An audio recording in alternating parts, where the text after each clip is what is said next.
Welcome to Nicol Bolas playing against Vraska, which should be an interesting match. Played against Kior not that long ago, and so that was pretty cool. We've got Island Temple of Epiphany, Arcane Signet. Do we want to keep on this one? We've got Tails in for Vraska, which we can be able to cash in pretty quick. And the only downside is we've got double black with Murder, which yeah, I think we keep on this one. Yeah, Arcane Signet does sound pretty. No, we're so far away from triple black, though.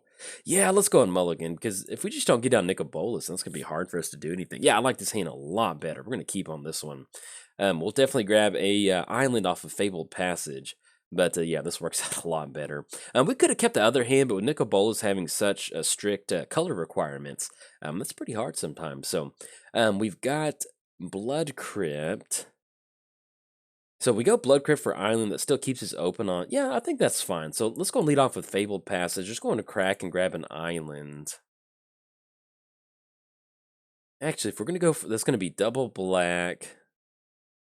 We almost need to grab a mountain with that. That will cut us off Sinister Sabotage, though.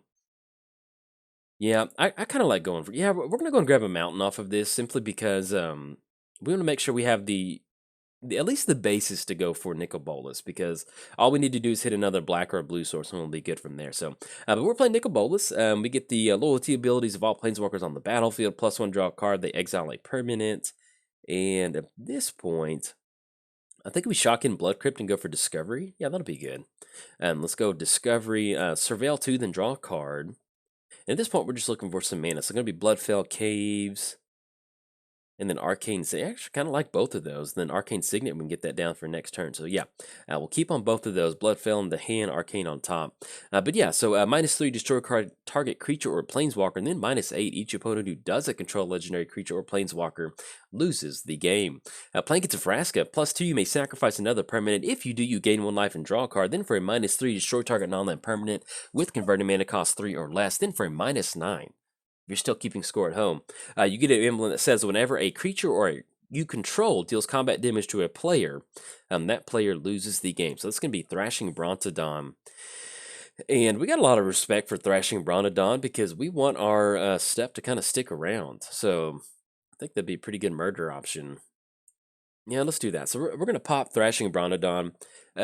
We'll see what else they've got down, but if they pop our Arcane Signet, we definitely want to be able to get some a little bit more action going on our hand. And if they, let's say they end up going for Vraska, we've got Bedevil on Vraska, so we can go for kind of like a quick, kind of like control start where we're trying to just pop any threat they get down, and then once we get a few more land drops, then we can deploy out Nicol Bolas and do a little bit of cleanup duty. So I think I kind of like that. That's going to be Vivian coming down until your next turn. 1 creature gains Vigilance and Reach, -2. Look at the top 3 cards of your library. Okay, so they're just going for basically just some card advantage, so that'll work out. We do go Mystic Sanctuary. It's going to enter the battlefield tapped, and we do run into an island, which is pretty nice. So let's have Island come down. Yeah, we do this. So we have Island come down, and that's going to be Arcane Signet. Because we have Arcane Signet come down. I'm almost tempted to go for Bedevil on Paradise Druid, because that's going to be no blocker for them. Or do you want to save Paradise Druid for Vraska? Because either way, they're looking at the -2. I'm not super worried about that Vigilance and Reach. But with Vraska... Or we could wait for them to cast Vraska and then go for Bedevil. Yeah, let's try to do that. So let's just go and pass the turn to our opponent. Bedevil's going to keep us open on pretty much anything. If they get down a mid-range threat, we have Bedevil to get rid of that. If they go for Vraska, we can get the commander tax going back up, even though it may not be that good with them already having a mana dork down, and they just made the land drop. So with Vraska coming down, yeah, we'll go and let that happen. And at least the good thing about us going for Bedevil on Vraska is that they have to recast it, and that's going to make maybe them chew up another part of their turn. So I kind of like that. So they're going to go for Arcane Signet. And at that point... they're going to pop that. So, yeah, I think we still end up going for Bedevil. Well, that's going to give them the opportunity to go for... I think we let this go through, now that I think about it. Because they're going to have to plus up on 1 to start sacrificing some permanents. And then once they get close to that -3, yeah, we'll let this go. Because if we do this and they can just recast it again, even though we don't have anything that they can target, I like holding on to Bedevil because they're going to have to plus it up 2 more turns before they get any sort of advantage. So, all right, so we're going to see Paradise Druid swinging for 2. And we've got time on this one, so the only downside is it does cut us off going for Nicol Bolas next turn. Well, unless we rip into a Watery Grave, that certainly does help. So that should be enough. It's going to be triple black, yeah, and we're going to pay 2 live. We're going to go for Nicol Bolas. We're going to go for the +1. We're going to cash in a card draw. Each opponent's going to have to exile something. Now we do have the entire activated ability of all of their planeswalkers, so that's look at this. We've got a lot of options out here. Let's go for the +1. At this point, we just want to make sure that our opponent's going to go down on resources. That's where this deck really shines. So we're going to Nicol Bolas. So I'm going to exile a card or a permanent they control. The good thing about this is that if they're trying to sacrifice stuff with Vraska, once we start getting rid of the options out of their hands, or start, maybe they want to sacrifice a lane with Vraska for a card draw, we're going to be in a pretty good position to make sure it's going to be really hard for them to build up a board state. So even like I mentioned, with Vraska slowly ticking up towards that -3, now that she's sitting down at 1, our opponent's kind of in a weird position to where we keep plussing up for 2. That's going to put them back up to 3, and then we can still pop it real quick. Then they have to recast it for 6, and it's kind of plays into kind of the tempo style nature of this deck that really works out well. It's just kind of making sure that your opponent does what you want to do during their turn. So they're going to go for the -2 off of Vivian. And then let's see if they end up Alright, so they go for no sacrifices off of Vraska. Now, one thing that we can do, since we have nothing that's converted mana cost 3 or less, we can actually just go for potentially Murmuring Mystic next turn. And that would allow us to slowly build up a board state and not really have to worry about any of this. Alright, they're going to be swinging with Paradise Druid, coming in hot at Nicol Bolas. And I always love it when mana dorks, who normally just hold back on utility options, whenever they're like, hey, go in. Make this good for us. All right, so we've got, I still like going for another card advantage. So we're going to go for, we could go -3 on Paradise Druid. No, let's do this. So let's go for +1 off of Nicol Bolas. Yeah, because I cannot tell you how good it is to just really start attacking our opponent's board state, and especially if we rip into a duress. So as far as lands coming into play untapped, we don't really have any lands at this point right now. But if we end up going for Ral Zarek, we can pop Paradise Druid because we do have at least 2 instant or sorceries in the graveyard. So let's do that. So we're going to go Ral Zarek. Yeah, because if we get rid of that Paradise Druid, then there's basically not really much that they can do. So we'll have Ral Zarek come down. We're going to go for the -3 on Paradise Druid. There we go. We're going to target Paradise Druid. We'll see what else they've got in the hand. They got a bunch of open mana. And I don't know if there's any protection spells. All right, so we're going to pop that Paradise Druid. And then the land drop for the turn is going to be Bloodfell Caves. That'll allow us to kind of get back some of that shock mana, that shock life that we paid. And that'll put us back up to... opponent's just going to flash in... Oh, okay. All right, so opponent, I completely forgot that Vivian has, you can flash in, you can cast creature spells as though they had flash. Okay, I was like, man, how did Doomwhisper just pop onto the screen real quick? It's kind of one of those, I know maybe I read it earlier, but when you're delivering commentary and you're trying to figure out what you want to do the next turn, yeah, it's kind of catches you off guard sometimes. So even with duress, it's going to be non-creature, so we wouldn't be able to grab that. Now our opponent is in a weird position. They're going to have to surveil a bunch, and if they end up going for that, we've still got Nicol Bolas or Ral Zarek that we can go for the following turn. So either way, we're going to be generating some sort of card advantage, whether it's looking at the top 2 cards with Ral Zarek or making them exile something with Nicol Bolas. So we'll see what they're going to go for. But while they're going to be digging for this surveil, I'm just going to go ahead and speed the video up and let them kind of go through this mechanical process.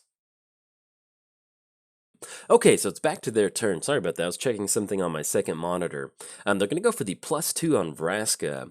But yeah, like I mentioned earlier, we're going to see where they're going to dig with Doomwhisper. We do have an answer for Doomwhisper. We've got Bedevil. And depending on what they dug for with Doomwhisper, we've got Duress. So we've got some setting up that we can do. Now, if Nicol Bolas does go back to the command zone, it's not the end of the world. I think... Yeah, we're going to send it back to the command zone. We'll see how much the commander tax is. Yeah, it's 1, 2, 3, 4, 5, 6. It's going to be 7 total mana. So 1, 2, 3, 4, 5, 6.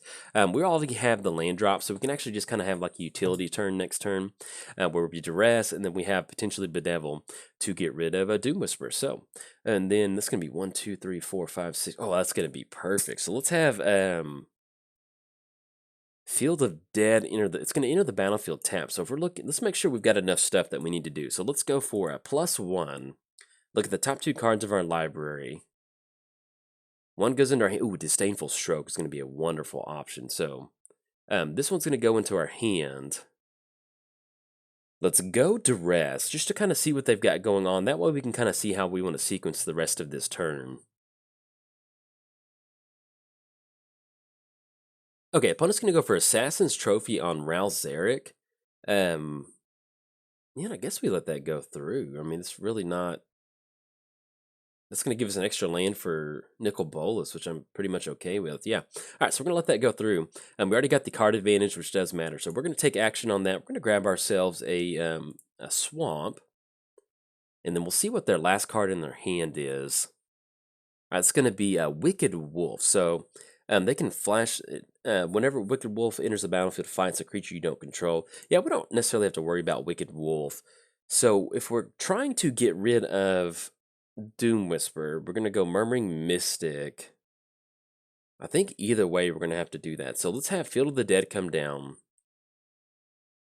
We're going to get a 2/2 zombie. And I think that's going to be 1, 2, 3, 4, 5, 6. And I think if it's spread out right, we can still have Sinister Sabotage and Bedevil. So let's just do that. So let's just go ahead and pass the turn. We do pretty much have ourselves kind of a win condition now. We've got Field of the Dead down. We're going to be able to get some really good zombies going. And so, yeah, let's just pass the turn because we've got a counter spell for Wicked Wolf.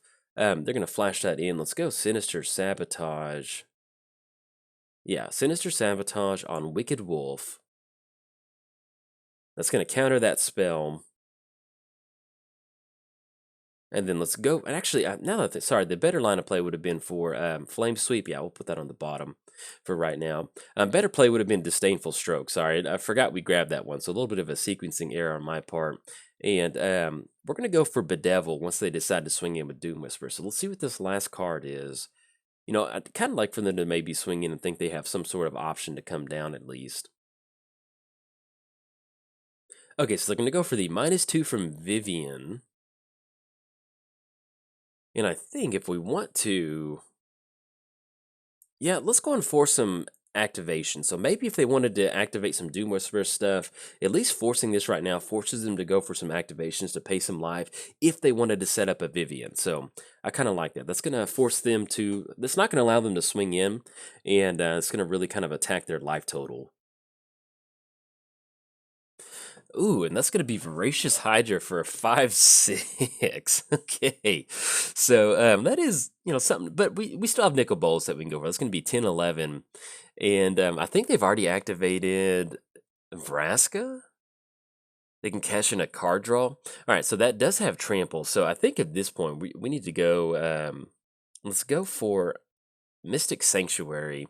That's going to be an extra zombie. And let's go for Nicol Bolas. And we're just going to pop that Voracious Hydra. Is there any way that... Yeah, we should be able to... No, either way, we're going to have 1 mana left up. So we're going to go for Nicol Bolas. Let's go for the minus ability. -3. Destroy target creature or planeswalker. Oh. So either way, it's going to be -3, converting mana cost 3 or less. So we could pop Voracious Hydra. Yeah, we might as well just go and go for the... Either way, it's the same cost. So we're going to pop Voracious Hydra. And then we'll go and swing in at our opponent. I think that's good. Because we're looking at 9. We can always swing in next turn. Or... Yeah, that's fine.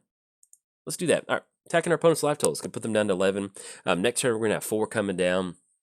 Breathing down the neck, sitting at 11. If they end up going for the Vraska Ultimate, I mean, that might be good for them. But hopefully, if we can just deal with all the creatures on the battlefield, that'll really help us out. And with Cavalier of Thorns, reveal the top 5 cards, put a land card from among them, and the rest into your hand. So I think that was a force that went over to their hand. The good thing is they did mill out Liliana, so that's definitely a good option for us. And we do have Cry of the Carnarium, so if we go -2/-2 on Cavalier, That might work out. Either way, we also still have mission briefing on Cavalier, so we can still keep attacking our opponent's life total. So, but we just don't want that. We can let them get to that 9 if we want to and get that ultimate. I feel like we can keep it on lockdown with that. So we'll see. Let's see what we have. So Chemist's Insight. In fact, let's just go ahead and cash in a card draw. Yeah, cash in a card draw. Each opponent's going to exile a permanent they control. And then we draw into Swiftwater Cliffs, which is going to give us an extra zombie, which is going to be nice. So let's go mission briefing first. Yeah, let's do that. So we're going to go for mission briefing. Surveil for 2. And mission briefing is a wonderful card for Brawl. And it's basically just like running Snapcaster. Ooh, then we've got expansion. So this could be 1, 2, 3, 4, 5, 6. Swinging for 4 puts him down to 8. That's going to be really close. Okay, so let's put a Shimmer of Possibility into the graveyard. Let's put expansion on top. And then let's go for Murder, I think, because Murder is going to be double black, and that still leaves blue up. Yeah, that should be right. So we're going to go for Murder. Let's go and cast Murder on Cavalier of Thorns. Now, since we do have expansion on top of our library, I'm thinking about just swinging in, because that's going to put them down to 8. And we'll see what they end up putting on top of their library, because depending on what they put down, we still have Disdainful Stroke to stop it. So, and if that's Liliana, it's not too bad for us. But let's see what they grab.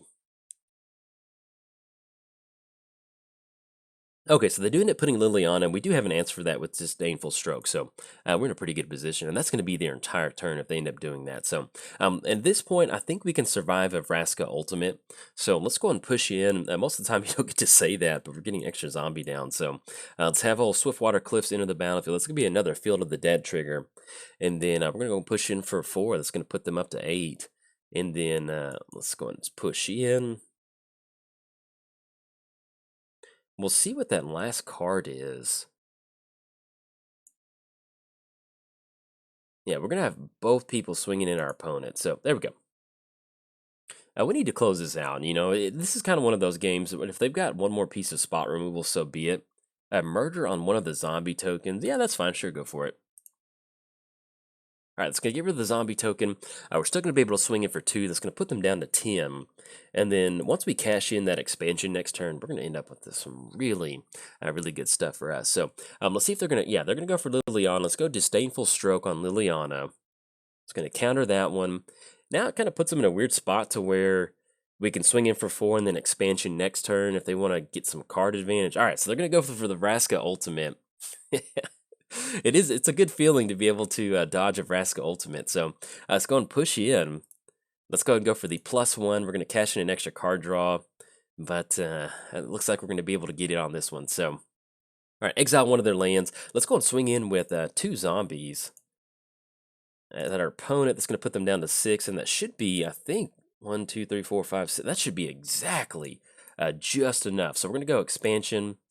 We're going to 5, 6. We're going to target our opponent, and then we're going to cash in card draw. And then we'll auto pay on this, so that's going to be just enough. There we go. Put them all the way down to 0. Cash in some extra card draw. Close it out the Nicol Bolas way. So you can see, even we're playing against Golgari, which has a lot of different ways to bring stuff out of the graveyard, a lot of different ways to get some nice value plays. We're still able to close it out with Nicol Bolas, just getting some nice card advantage down and going zombie beat stick. So pretty good win. In fact, if you enjoyed the video, hey, like and subscribe. Thanks. Bye.